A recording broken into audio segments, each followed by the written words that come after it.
Bienvenue dans le plus grand parc attractif de Guadeloupe à Sainte-Anne, Karukéraland.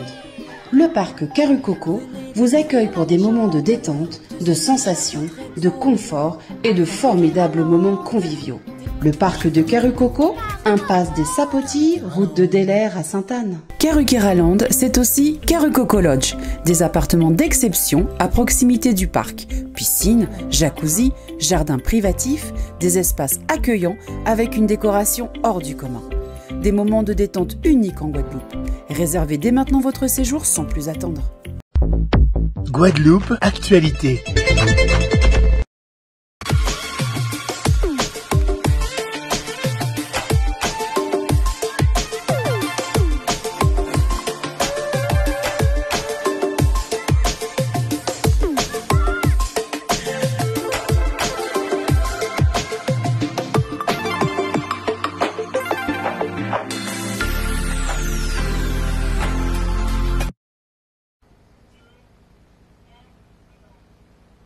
Bonsoir à toutes et à tous, heureux de vous retrouver pour la tranche info en direct sur votre antenne Canal 10 Télévision et en direct du Memorial Act. Et on commence tout de suite avec Info 10 et une des actualités d'aujourd'hui, à savoir effectivement la disparition de notre spécialiste des humanités classiques africaines, Nusere Kalala Omotunde, qui s'est éteint le 13 novembre dernier. Cet homme a œuvré toute sa vie à la reconnaissance du génie africain dans toutes ses dimensions, un véritable puits de connaissances qui a lutté des décennies durant contre la falsification de l'histoire. Hier, un hommage lui était rendu au son du cas. Regardez.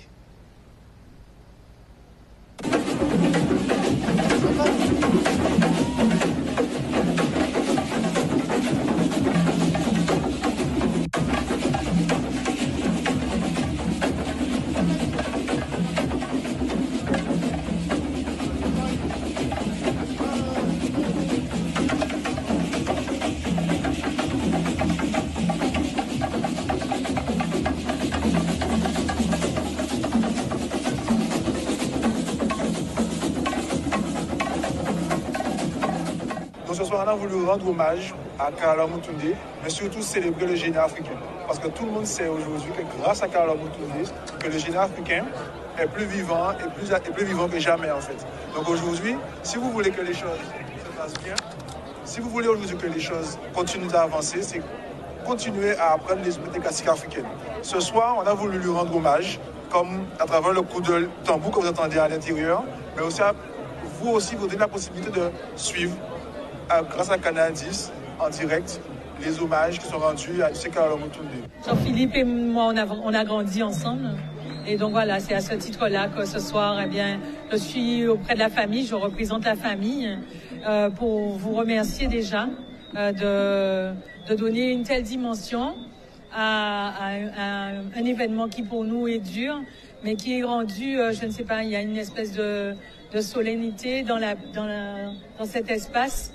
Toutes ces personnes, le son du cas, enfin, pour nous, c'est un grand réconfort, hein, je dirais. Je savais que Jean-Philippe Kalala Omotunde avait touché beaucoup de gens, mais là, ce soir, je me rends compte que je vois plein de gens de tous bords, de tous horizons, et avec cette cohésion, ça serre le cœur, ça, vraiment, je pense qu'il a laissé une trace et il a accompli sa mission.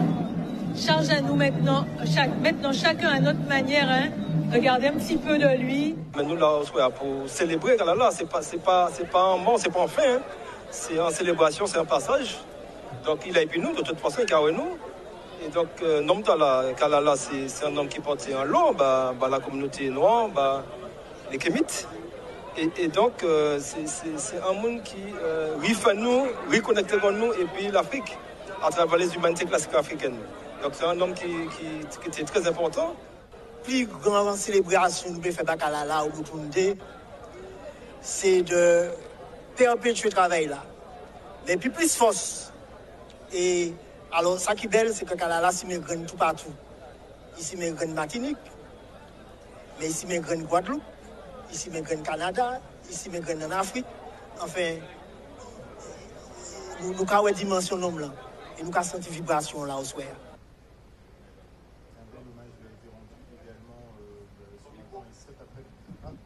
Et un bel hommage lui a été rendu d'ailleurs ce matin et cet après-midi avec des délégations venues du Canada, du Sénégal, du Cameroun, de Paris, de Martinique et de Guyane. Et à l'heure où le Conseil d'État juge la prolongation de la suspension des personnels de santé anticonstitutionnelle, l'UGTG fait le point. Voilà plus d'un an que le syndicat dénonce la dictature sanitaire mise en place par Emmanuel Macron. Et bien que dans l'impasse et en totale contradiction, le gouvernement campe sur sa position et refuse la réintégration des agents non vaccinés. Un vaccin médicament qui empêche peu la transmission et de manière très limitée dans le temps. Quid de l'utilité de s'injecter pour protéger les autres? On écoute Maïté Mtoumo, secrétaire générale de l'UGTG. Nous là, d'avoir que c'est important que nous fassions point pour peuple là, si situation réelle à pays là. Tout le monde voit ça qui passait au niveau de l'Assemblée nationale. Encore une fois, ça a interpellé le peuple là. Nous avons posé une question d'avoir que ça nous a dit dès le départ, ça nous toujours dit et nous a répété, c'est qu'il n'y a véritablement volonté à gouvernement là, ça, gouvernement Macron qui est en place, d'écraser le monde ouvrier et de faire en sorte que c'est loi qui fonctionne. Donc c'est une espèce de dictature qu'il y a mettre en place et politique a pas ni comme objectif de faire en sorte qu'un homme épanoui et qu'un homme peut travailler quel que soit là où il est. Nous avons bien vu que la situation est grave au niveau de la santé et que ça nécessaire plus que jamais qu'il prenne des décisions pour garder qui gens est-ce qu'il y a rétablir le système de santé et il y a fait en sorte que les gens puissent soigner. Il y a d'autres pays qui comprennent ça, qui ont réintégré les personnels soignants et qui ont fait en sorte qu'il y ait une offre de soins qui est acceptable au profit des salariés, des travailleurs, des peuples là. Sauf que nous voyons que la France, c'est le contraire qu'il a fait. Seul but qui a intéressé, c'est le système capitaliste pour continuer à faire l'argent, mettre l'argent en poche à eux, puis il peut continuer à être au service à ces gens-là, mais pas au service à ni peuple français, ni peuple Guadeloupe. C'est Ova qui fait anti-lélé pour Gaga vrai, parce que lui-même offusqué des vrais qui sont passés, parce qu'il prend conscience que là, nous ne pouvons pas continuer comme ça encore. Donc, il offusqué de comportation à ces députés-là. Mais depuis longtemps, nous avons dit ça. Et si l'ensemble des élus en Guadeloupe étaient positionnés dès le départ, Jean-Yves a positionné là, à quoi que nous sommes déjà sortis dans cette situation-là. Et en parlant de santé, l'Union des aveugles de Guadeloupe sensibilise sur le parcours du combattant à suivre pour les personnes atteintes d'handicap visuel. Regardez.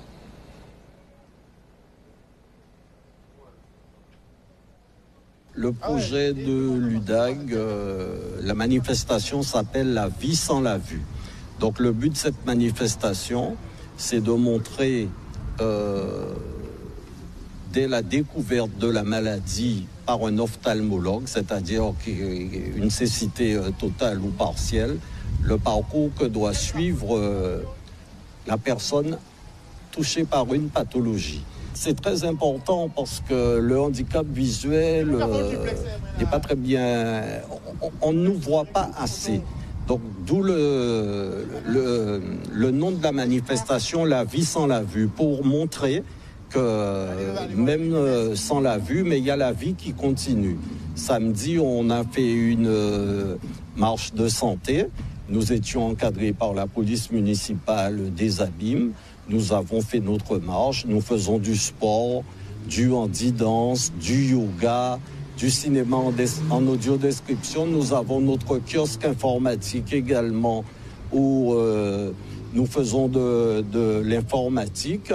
Et l'UDAG veut être partout de manière à montrer le handicap visuel. Aujourd'hui, je suis à l'UDAG parce que nous faisions des journées pour qu'on puisse nous montrer pas mal de choses, nous expliquer notre handicap et nous expliquer aussi ce que nous pouvons faire et ce que nous avons droit. Le fait que nous soyons diffusion visuelle, nous ne pouvons pas aller dans les bureaux convenables et Madame la Présidente organise toujours des choses pour nous aider dans notre vie quotidienne. On a appris beaucoup de choses et puis on va pouvoir continuer pas mal de choses et faire connaître aussi à d'autres personnes l'existence de l'UDAG. Le message que j'ai à faire passer à toutes les personnes en situation de handicap visuel en Guadeloupe, c'est qu'elles se rapprochent de l'UDAG. Donc nous sommes situés à Petit Pérou, à la rue des Finances, à côté de Général Bricolage. Notre numéro de téléphone, c'est le 05 90 83 07 52. Nous avons également un site, donc le site de l'UDAG, notre adresse mail, c'est udag@orange.fr. Et ils pourront avoir tous les renseignements et nous contacter à l'UDAG. Je vais dire aux personnes des handicaps visuels de ne pas rester bloquées parce qu'ils ne voient pas, mais de s'épanouir et de chercher à savoir comment on peut se rendre utile. Parce que c'est pas parce qu'on est déficient visuel qu'on est nul. Parce que moi, je fais tout et chez moi et je me déplace tranquillement avec ma canne. Aux violences faites aux femmes avec l'association Combit Femmes. Ils ont effectué un happening sur la place du marché aux épices de Pointe-à-Pitre. Les participants ont inscrit le nom des 122 femmes victimes effectivement de leurs conjoints cette année. Le reportage. Au lendemain de la journée internationale de lutte contre les violences faites aux femmes, il me semble important de venir ici à Pointe-à-Pitre manifester pour sensibiliser le plus grand nombre à la lutte contre les violences faites aux femmes qui sont en 2022 toujours, vous avez le nom de personnes inscrites, de femmes victimes de ces violences, et c'est extrêmement important effectivement de pouvoir sensibiliser tout le monde et de venir manifester, se réunir dans le cadre de cette manifestation. Avec l'association Combit Femmes, la Ligue des droits de l'homme fait cette manifestation-là pour pouvoir rappeler qu'il y a eu 122 féminicides en 2022 et depuis le quinquennat, le quinquennat Grande Cause Nationale, il y a eu plus de 700 femmes qui ont été assassinées. Les lois ne sont pas bien faites parce que le problème contre les violences faites aux femmes aurait pu être réglé depuis 200 ans. Parce que ce qu'il faut savoir, c'est que les lois ont été faites, les femmes ont été exclues de l'égalité depuis la Déclaration des droits de l'homme en 1789. Et Olympe de Gouges, dont on a du mal à citer son nom, a fait la Déclaration des droits de la femme et de la citoyenne pour combattre ce fléau. Hier, c'était la journée internationale de lutte contre les violences faites à l'encontre des femmes. Et nous avons tenu aujourd'hui, le Combit Femmes Caraïbes, à manifester et à rendre hommage à ces 120 femmes qui ont été assassinées l'an dernier. Il faut savoir que cette année, les violences sont en augmentation de plus de 20%. Donc là, nous nous sommes rassemblés dans une sorte de happening. Nous inscrivons au sol le nom de ces 120 femmes. Vous avez dû voir qu'il y a des pancartes, effectivement, sur lesquelles un certain nombre de messages forts sont inscrits. Mais ces femmes-là, elles ne peuvent pas être mortes pour rien. Il faut justement qu'on rappelle que ces violences sont inadmissibles. Ce n'est pas possible qu'encore aujourd'hui, au XXIe siècle, que des femmes, parce qu'elles disent à leur ex « je te quitte », que finalement celui-ci décide de finir avec leur vie, quoi.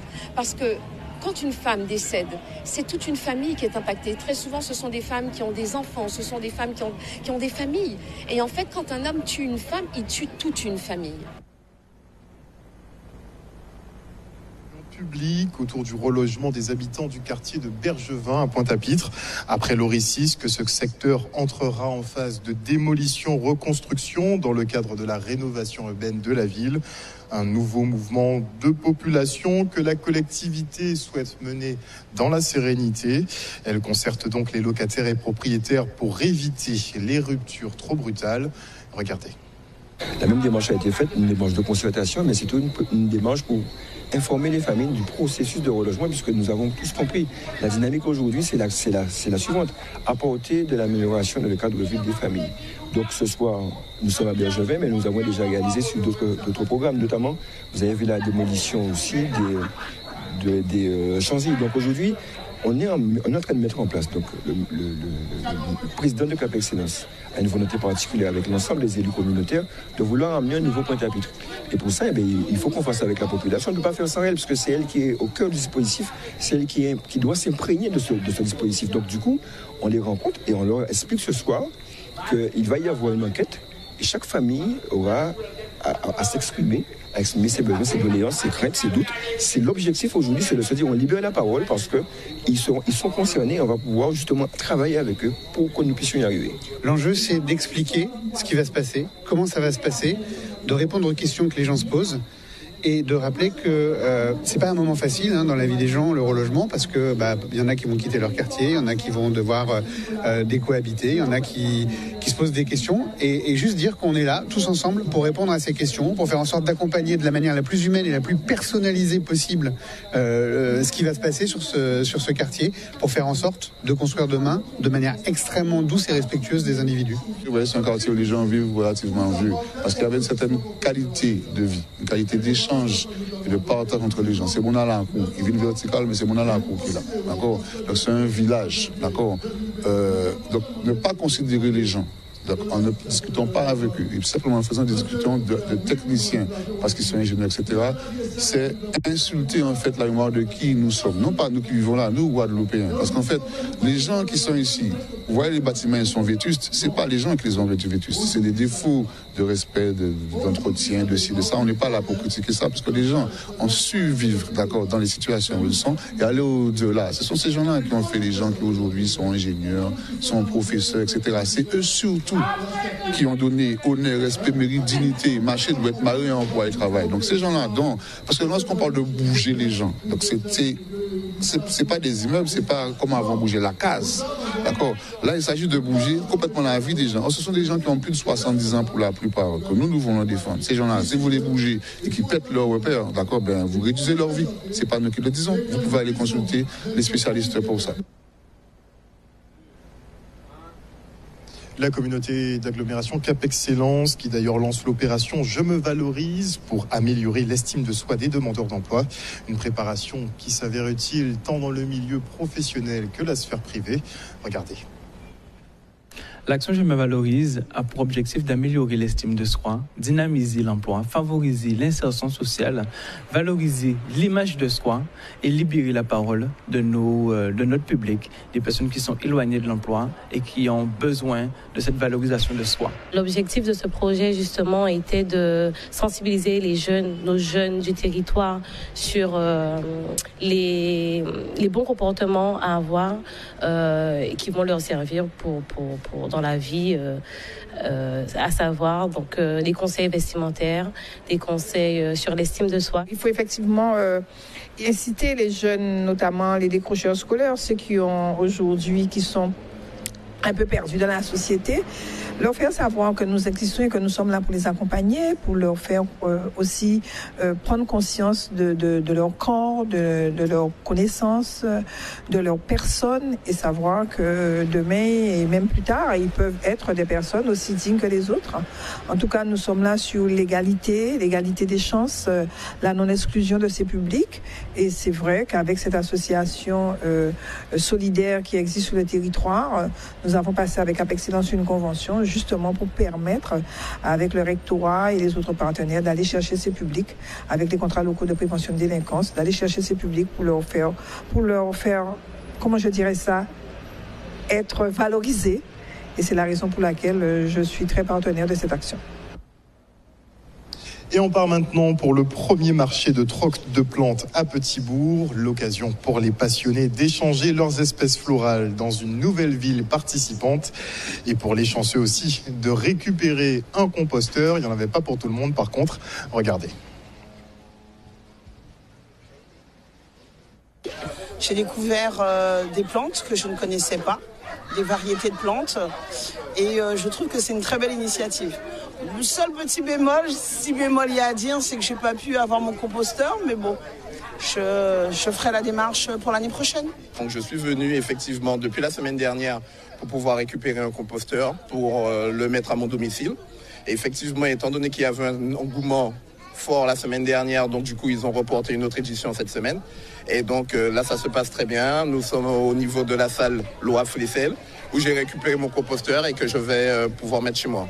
J'ai été bien accueilli, ils m'ont expliqué en fait compte la manière dont je devais l'installer, quelle était la fonction du composteur Et donc je suis relativement très satisfait même de la manifestation. Troc du jardin, c'est vraiment quelque chose de très personnel. C'est que je me suis prise de passion pour certaines plantes et j'ai eu l'occasion de faire de très beaux échanges avec certaines personnes. Et dès que j'achetais quelque chose, je leur envoyais par WhatsApp et je me suis dit, mais tiens, pourquoi ne pas carrément créer un petit groupe? Et puis c'est parti comme ça et ça a démarré très vite parce que quand j'ai créé le petit groupe, nous étions 5. De 5, eh bien, nous sommes maintenant 600. La ville de Petit-Bourg avait à cœur d'accompagner l'association qui souhaitait véritablement mettre en cette fin d'année le patrimoine naturel de la Guadeloupe en valeur. Et nous avons répondu positivement. Monsieur le maire a souhaité véritablement que ça se fasse. Donc il y aura des ateliers notamment pour apprendre à peindre des galets de jardin. Là, il y aura des ventes de plantes, des trocs aussi. Celui qui n'a pas forcément une plante peut échanger avec l'autre qui voudrait cette plante-là. Donc pour nous, vraiment, c'est une première édition sur Petit-Bourg, mais il faut savoir qu'en général, ça tourne sur toutes les villes. Et petite info pratique, avant de passer au prochain sujet, sachez effectivement que le service d'état civil de la ville des Abîmes sera fermé demain. Donc pas la peine de vous déplacer, ça réouvrira le 30 novembre, donc mercredi. Et maintenant on parle du Sporting Club de Bémao qui animait une journée autour de la parentalité. Les parents étaient invités à faire un match de foot avec leurs tout petits. Regardez. Ici nous sommes à Convenance Bémao. Et dans le cadre de la semaine de la parentalité, donc le Sporting a été sollicité pour mener une action dans cette semaine de la parentalité. Et donc aujourd'hui, nous sommes là avec notre école de foot, avec des jeunes de 6 à 9 ans. Mais surtout, l'action consistait à ce que les jeunes fassent du sport avec leurs parents. Et c'est pour cette raison que vous voyez, là, les enfants sont accompagnés de leurs parents, et notamment et de préférence des pères, en fonction de ce que je vois aujourd'hui. Mais il y a aussi quelques mamans. Et là, je pense qu'en semaine, nous avons l'habitude de voir plutôt les mamans, mais ce samedi matin, donc les papas ils sont présents pour faire du sport en compagnie de leurs enfants. La CAF nous donne des directives et parmi les champs d'intervention, on nous demande de faire en sorte d'avoir des actions en direction des familles. Donc bien entendu, aujourd'hui, ce sont des familles, mais plus principalement les pères. Donc l'action vise vraiment à permettre aux pères, des papas, de participer pour permettre le lien social parent-enfant. Donc, bien entendu, nous avons travaillé sur une stratégie. Donc, on s'est dit, en passant par le sport, on pourra bien évidemment avoir plus la présence des pères. Donc, c'est pour cela que nous sommes là aujourd'hui. Qu'est-ce que tu penses de l'atelier parent-enfant aujourd'hui? Qu'il est bien. Pourquoi? Parce qu'il y a ma maman avec moi. Et c'est quoi le foot pour toi? Ça représente quoi? Un sport qui nécessite beaucoup de passion. Et pourquoi tu es content que je sois avec toi aujourd'hui? Parce que tu es ma maman, parce que j'aime te faire plaisir. Tu m'as fait plaisir, je te fais plaisir. Super mignon ce petit. Et on s'installe maintenant sur le plan d'eau de Morne-à-l'Eau pour le spectacle Yamanja Mamandlo. Ce soir, on a assisté à un événement exceptionnel à travers toute cette belle manifestation culturelle en quelque sorte. Donc, c'est une réunion populaire en quelque sorte. Toute la population s'est réunie aujourd'hui, Mornaliens, Abimiens, enfin des Guadeloupéens. Et puis, cette association nous a fourni un spectacle hors norme, un spectacle merveilleux. Donc nous avons pu apprécier pendant de longues heures. On a mis en valeur l'eau, on a mis en valeur la terre. Enfin, c'était exceptionnel, c'était formidable. Et puis ça mérite d'être reprise en quelque sorte. J'espère que nous allons continuer dans ce sens-là. afin d'élever la culture guadeloupéenne, afin de permettre aux jeunes de s'approprier de leur terre, de leurs biens, en quelque sorte. Et puis c'est à travers de telles manifestations que l'unité arrive à se faire. Et c'est là notre mission, réunir le peuple guadeloupéen afin qu'on aille de l'avant et afin qu'on puisse protéger le pays Guadeloupe. Cela me tenait beaucoup à cœur de faire en sorte que ce site merveilleux soit mis en valeur de manière artistique et en s'appuyant sur nos us et coutumes, notre patrimoine. La mer fait partie de notre patrimoine, l'eau fait partie de notre essence, de notre vie, et il fallait absolument les mettre en avant. Et qui mieux que Vieux-Bourg, un port de pêche, comme j'aime à dire, où on a l'impression que le temps s'est arrêté, où les gens sont des personnes vraies, qu'il faut conquérir, qu'on n'achète pas, et qui ont mis à ma disposition les bateaux, leur environnement. Ça fait déjà, depuis 2019, je suis là, à travailler avec les habitants de cet espace-là, mais également avec la direction des affaires culturelles de Morne-à-l'Eau. Et je remercie encore une fois le maire de la confiance, ainsi que le département et la CNGT. Voilà. Mais vraiment, c'est un lieu magique. Beaucoup de jeunes en Guadeloupe ne savent pas ce qu'est... Peut-être c'est un bien, peut-être. Mais Vieux-Bourg est un lieu vraiment magique. Et il était important pour moi à ce moment-là, le cri de douleur par rapport à cette terre chérie, par rapport à ce liquide précieux qui est l'eau qu'on est en train de dégueulasser. Et comme disait Patrick Saint-Éloi, Kanouké les Sébayou. Là, on voit l'Amazonie qui disparaît. Kanouké les Sébayou, les sources, là, ça, qui y aura créé la piscine parce que c'est une source, va tarir. Qu'est-ce qu'on va laisser à nos enfants, à nos petits-enfants? Donc c'est pour cette raison que ce lieu, pour moi, était un choix vraiment symbolique. Et en parlant de fête, retour sur l'arrivée de Rodolphe Sefo. Le Guadeloupéen finit 32e dans le classement IMOCA et 76e au général pour cette deuxième participation. Il est en classe 40 effectivement en 2018. Il est monté en gamme, n'est-ce pas? Et on lui souhaite encore bon courage pour les prochaines effectivement courses qu'il va réaliser. Regardez.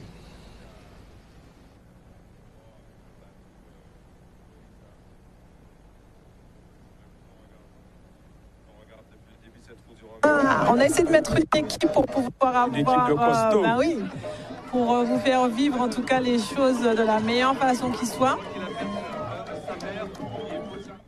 Donc pour pouvoir bien sûr récupérer après. C'est extraordinaire, c'est vraiment extraordinaire.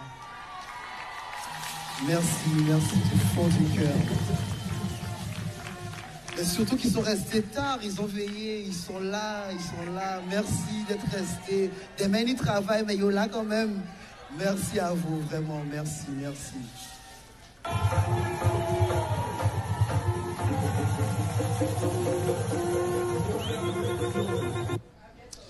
Voilà, chers téléspectateurs, nous sommes arrivés au terme de cette première partie de votre JT. On se retrouve après la pub pour la deuxième. Outremernews.fr, le site de l'actualité Outre-mer, 24 heures sur 24 et 7 jours sur 7.